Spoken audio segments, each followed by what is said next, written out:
Assalamualaikum warahmatullahi wabarakatuh. Pada pertemuan di semester 2 ini, pertemuan ke-6, hari Senin tanggal 22 Februari 2021, di kelas 7, Ibu akan membahas rangkuman bab 3 tentang garis dan sudut. Nah, poin yang pertama yang akan dibahas yaitu tentang garis.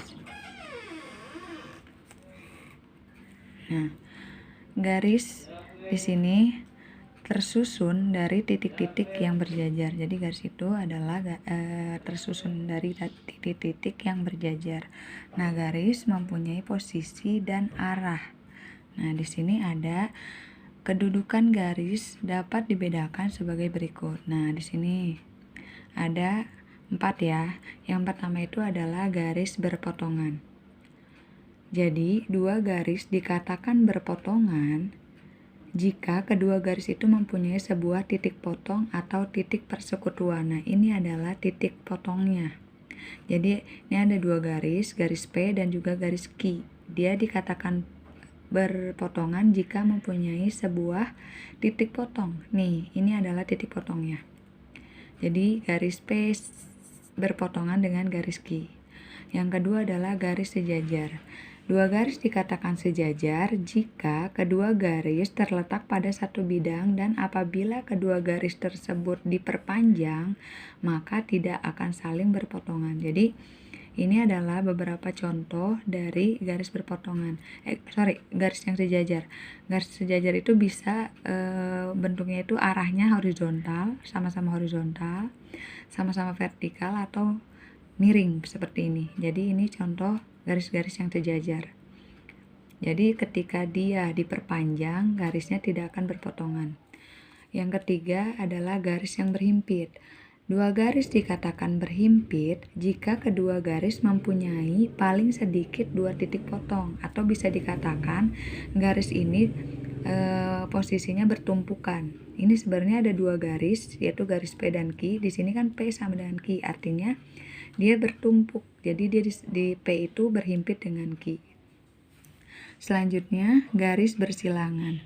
Dua garis dikatakan bersilangan jika kedua garis tidak sejajar dan tidak terletak dalam satu bidang.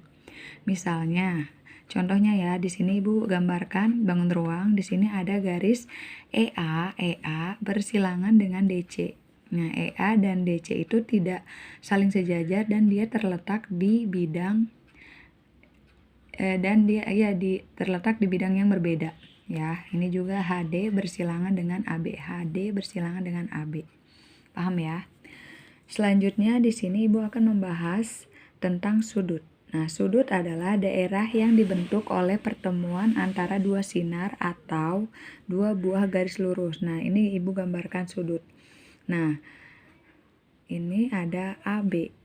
Ada ruas garis AB dan juga ruas garis BC. Nah, AB disebut dengan kaki sudut. Ini juga sama, BC disebut dengan kaki sudut. Nah, sedangkan ini titik B ini disebutnya titik sudut. Nah, sedangkan daerah yang di tengah ini disebutnya daerah sudutnya. Paham ya? Di sini ada jenis-jenis sudut. Ada beberapa jenis sudut. Yang pertama adalah sudut lancip. Sudut lancip ini besarnya kurang dari 90. Nah, gambarnya seperti ini kurang lebih. Jadi dia besar sudutnya kurang dari 90. Yang kedua adalah sudut siku-siku. Sudut siku-siku besarnya sama dengan 90 derajat. Seperti ini gambarnya. Jadi dia membentuk siku-siku atau besarnya, kalau misalnya gambarnya seperti ini, ada bentuk siku-sikunya, berarti dia besarnya 90 derajat. Disebutnya sudut siku-siku. Ada juga disebut sudut tumpul. Sudut tumpul ini besarnya lebih dari 90 dan kurang dari 180. Seperti ini gambarnya. Jadi dia lebih dari 90 tapi kurang dari 180 derajat. Yang keempat adalah sudut lurus. Sudut lurus itu nilainya atau besarnya sama dengan 180 derajat. Seperti ini bentuknya. Dan yang kelima adalah sudut refleks. Ini besarnya lebih dari 180 dan kurang dari 360 derajat. Kurang lebih ini bentuknya. Seperti ini. Nah, selanjutnya di sini ada hubungan antar sudut. Nah, di sini ada disebut sudut berpenyiku atau disebut juga komplement.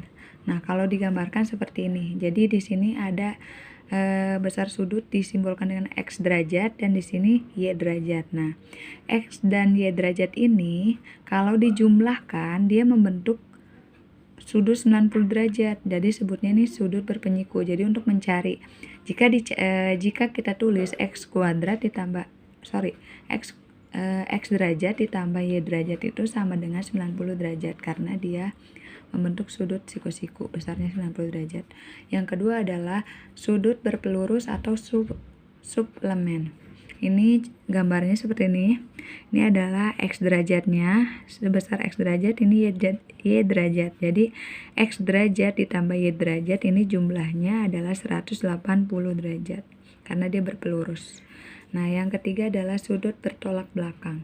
Ini gambarnya, jadi sudut 1 ini bertolak belakang dengan sudut 3. Jadi besarnya kalau sudut bertolak belakang itu besarnya sama. Jadi besar sudut 1 sama dengan besar sudut 3. Besar sudut 2 sama dengan besar sudut 4. Sedangkan jika kita jumlahkan sudut 1 dengan sudut 2 itu hasilnya 180 karena dia membentuk sudut berpelurus. Adapun dengan sudut 3, jika kita jumlahkan sudut 3 dengan sudut 4 pasti jumlahnya juga 180 karena dia berpelurus.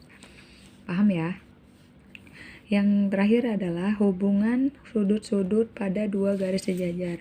Di sini ada dua garis yang dipotong oleh satu garis. Jadi ada garis K dan juga garis L. Dipotong oleh garis M, membentuk dua sudut. Di sini ada sudut A dan ada juga sudut B. Sudut A ada 4, sudut A1, A2, A3, A4. Ini juga sudut B juga. B1, B2, B3, B4. Nah, dari garis ini terbentuklah sudut-sudut. Nah, di sini adalah sudut yang terbentuk. Ada sudut sehadap. Sudut sehadap itu besarnya sama. Nah, yang mana sih sudut sehadap? Sudut sehadap itu yang ngadepnya sama. Contohnya nih, sudut A1 sama dengan sudut B1. Nah, ini kan ngadepnya ke atas ya. Ke atas. Ini juga ke atas nih. Sudut sehadap itu A1 besarnya sama dengan B1 karena dia besarnya sama. Misalnya nih, sudut A1 besarnya 30 derajat, berarti sudut B1 juga sama, besarnya 30 derajat. Sudut A2 sama dengan B2.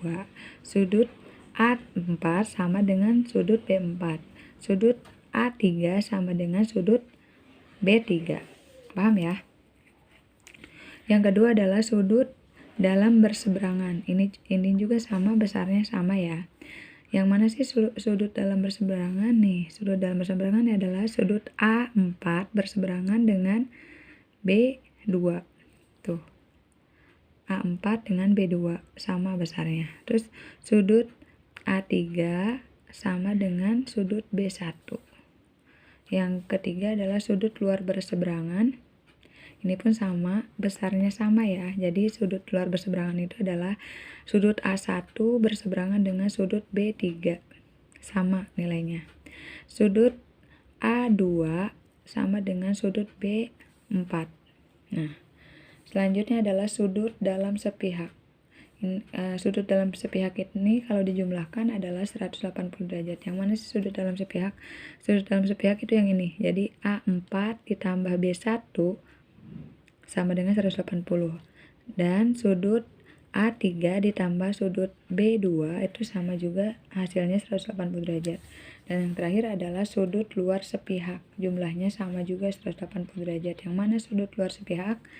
Ini adalah sudut luar sepihak itu adalah A1, sudut A1 ditambah sudut B4 itu sama dengan 180 derajat. Dan sudut A2 ditambah dengan sudut B3 itu sama dengan 180 derajat. Nah, jangan lupa rangkuman ini dicatat di buku tulis kalian supaya paham dan mengerti. Minggu depan Ibu kasih contoh soal yang terkait dengan garis dan sudut. Selamat belajar. Assalamualaikum warahmatullahi wabarakatuh.